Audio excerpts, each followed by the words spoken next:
E aí, pessoal, bem-vindos a esse nosso guia de hoje. Sabe aquele momento em que a gente percebe que a tecnologia mudou de vez? Pois é, estamos exatamente aí. A gente está saindo daquela era em que os nossos celulares e computadores eram só caixas de busca passivas, sabe? Onde se perguntava algo e a máquina só respondia. Agora, eles estão virando solucionadores de problemas ativos, totalmente autônomos. Pense nessa nossa análise como um tutorial passo a passo, super prático, para entender a mente por trás do primeiro grande assistente digital de nova geração. Vamos deixar de só pedir informação na internet e passar a automatizar o nosso dia a dia de um jeito muito mais inteligente. Bora lá? Para a gente começar, imaginam que é hoje, literalmente, o maior santo grau da ciência da computação. Pensa o seguinte, sentar na frente do computador, abrir uma tela preta de comando e falar em linguagem natural, assim, constrói um sistema operacional novinho em folha, do zero. A única regra é que ele tem que rodar o jogo Doom clássico de 1993. Sem nenhum diagrama, sem escrever uma única linha de código. É só falar isso, levantar, ir pegar um cafezinho e quando voltar, o sistema tá lá, compilado, pronto e já dá para jogar. Tudo isso sem que um humano tenha digitado uma vírgula de código. Loucura, né? Como é que isso é sequer possível? É exatamente esse mistério que a gente vai desvendar agora. Parte 1. A nova era da IA. Bom, essa mágica toda que criou o jogo do nada é o que a gente chama de era agêntica. É a transição de um sistema que só reage para um em que a gente pode delegar tarefas. Pensa na IA de antigamente como um drive-thru de fast food. Faz o pedido, pega o lanche e pronto, acabou a interação, certo? A IA processava as palavras, dava a resposta e zerava o processo. Já a IA agêntica, nossa, é como ter um chefe de gabinete super proativo. Ela simplesmente não para. Ela continua rodando lá em segundo plano, entendendo o contexto das coisas e gerenciando tarefas sem precisar de um novo clique ou comando para cada mínima etapa. E se bater aquela dúvida de que essa IA está mesmo trabalhando sem parar, escuta esse número. 3,2 quadrilhões. Sim, quadrilhões de tokens processados por mês. Isso é um salto absurdo de 700% comparado ao ano passado. Esse volume gigantesco é basicamente a pegada digital que esse sistema deixa enquanto fica lá em silêncio, avaliando fluxos de dados, lendo e-mails, checando preços e olhando a agenda para ver se algo precisa de atenção imediata. De novo, sem precisar de cliques manuais. Parte 2. O seu novo chefe de gabinete digital. Aí é que entra a configuração prática desse novo assistente, o Gemini Spark. Ele vive na nuvem e roda 24 horas por dia, 7 dias por semana. Ou seja, fecha o notebook, guarda na mochila e ele continua trabalhando. Quer ver um exemplo de como organizar o fluxo de trabalho? Imagina falar um comando totalmente caótico para o celular, tipo, pega minhas reuniões com sondar, pinta de rosa-choque na agenda, faz um rascunho de e-mail chamando o vizinho novo para a festa do bairro e já cria uma lista de material escolar de fim de ano formatada no Docs. Num único comando, o assistente desmembra tudo. Primeiro, ele vai na agenda e converte rosa-choque para o código exato da cor. Depois, ele vasculha as mensagens para descobrir quem é o vizinho e já escreve um texto super amigável. E por fim, ele entende o que lista escolar de fim de ano significa e monta uma tabela com prazos. Olha o nível de tempo economizado aqui.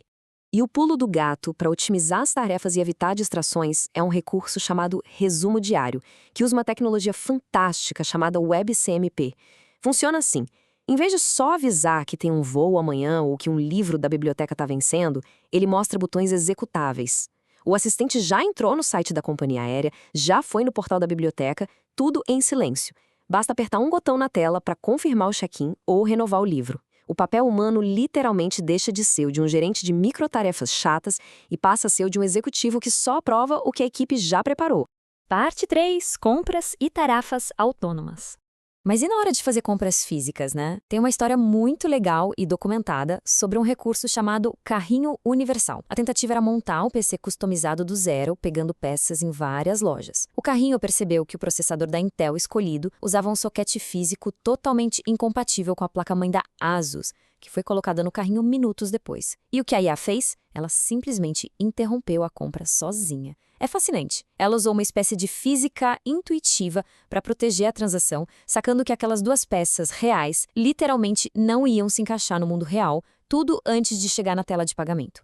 Então, para quem está montando o primeiro fluxo de automação, dá para usar os agentes de informação para tirar das costas aquele peso biológico de ficar dando F5 em página da web.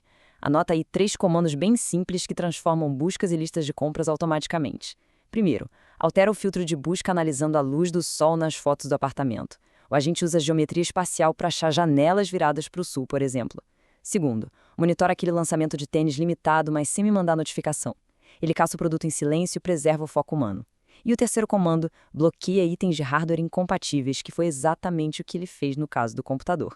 É a delegação autônoma de verdade. Parte 4. Controle total de privacidade. Agora, vamos falar do elefante na sala. É óbvio que dá um receio de perder o controle. Afinal, tem um algoritmo invisível lendo e-mails, olhando a agenda e até monitorando compras. Dá uma sensação de invasão, né?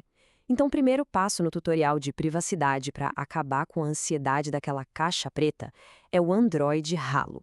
É uma sacada genial. Em vez de apitar e encher o aparelho de notificações, é só um anel de luz ambiente que pulsa ali na borda da tela. Zero distração, feito para visão periférica. Bateu a dúvida do que a IA está aprontando, é só tocar nessa luz. Ele abre na hora um registro ao vivo, super detalhado, mostrando exatamente qual e-mail ele está lendo ou qual documento está formatando.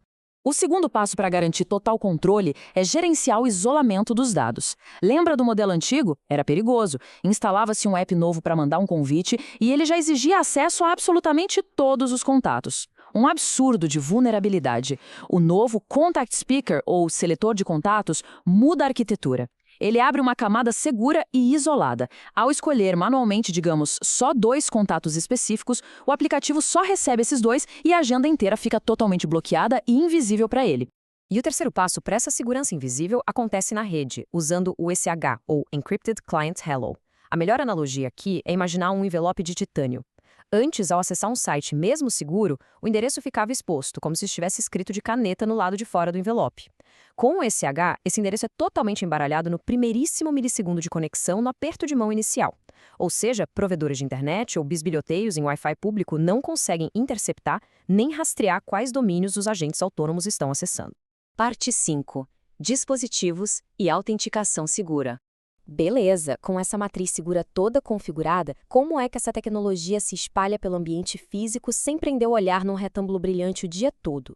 É aqui que a gente organiza os aparelhos numa rotina mais eficiente usando a API Handoff.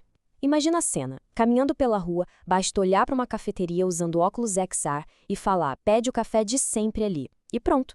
Os óculos funcionam como sensores, captam a intenção e a localização e mandam um comando para o celular que está guardado no bolso.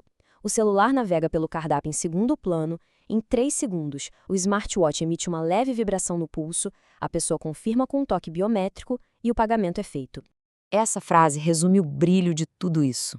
A transação inteira ocorre sem que um único aplicativo seja aberto visualmente. Pessoal, isso é incrível.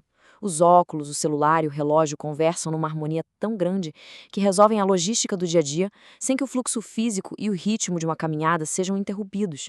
A tecnologia simplesmente se integra ao ambiente. Parte 6. O futuro do tempo humano. Dando um passo para trás para olhar o impacto macro disso tudo, o objetivo final é matar o atrito técnico das nossas vidas. O que significa ter um ecossistema digital que absorve perfeitamente toda aquela parte chata e burocrática da logística diária. Significa democratizar a execução e liberar milhares de horas. Sem o peso mental de organizar rotinas repetitivas, o foco pode ir 100% para a expressão criativa, para as conexões reais e para a ressonância emocional. E o contraste mais maluco dessa era agêntica é saber que os mesmíssimos modelos de IA e a mesma arquitetura que estão garantindo a compra dos cabos certos ou a pontualidade na escola são os que estão rodando no Alpha Earth. Eles estão literalmente criando gêmeos digitais do planeta para combater as mudanças climáticas e simulando biologia molecular para curar doenças raras. A mesma máquina que resolve o super banal da casa processa as maiores descobertas científicas do nosso século. E isso deixa a gente com uma reflexão final bem provocativa. Se as máquinas assumirem de vez todo esse atrito logístico e o peso do pensamento científico pesado, o que a gente vai escolher fazer com toda essa energia mental livre? Como vai ser a cultura e a vida cotidiana quando as barreiras mecânicas não existirem mais? O futuro é uma tela em branco fascinante. Pessoal, muito obrigado por acompanharem essa análise até aqui. A esperança é que esses conceitos todos tenham ajudado a desmistificar a configuração do seu primeiro assistente. Mantenham a curiosidade acesa e até o nosso próximo mergulho.